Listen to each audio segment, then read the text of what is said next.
হরে কৃষ্ণ। আগামীকাল ভগবান নৃসিংহদেবের শুভ আবির্ভাব তিথি। দৈত্যরাজ হিরণ্যকশিপুর সৃষ্টিকর্তা ব্রহ্মার তপস্যা করতে লাগলেন অমরত্ব পাওয়ার জন্য। তো ব্রহ্মার যখন তিনি সন্তুষ্ট হয়ে দর্শন দিলেন আর বললেন যে তিনি অমরত্ব দিতে পারবেন না, তার বদলে তিনি যে কোনো বর দিতে পারবেন, তখন হিরণ্যকশিপুর চালাকি করে তিনি বর চাইলেন যে তিনি না দিনে মরবে, না রাতে মারা যাবে, না কোনো অস্ত্র শস্ত্রের দ্বারা মারা যাবে, না কোনো জলে স্থলে বা কোনো পশু বা কোনো মানুষের হাতে মারা যাবে।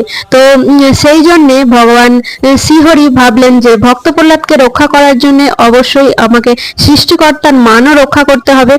তো তিনি তাই নৃসিংহ রূপ ধরে আসলেন এবং তিনি দিনেও মারেননি, রাতেও মারেননি, গোধূলি বেলায় মেরেছিলেন এবং তিনি কোনো অস্ত্র শস্ত্র দিয়ে মারেননি, নিজের নখ দিয়ে মেরেছিলেন।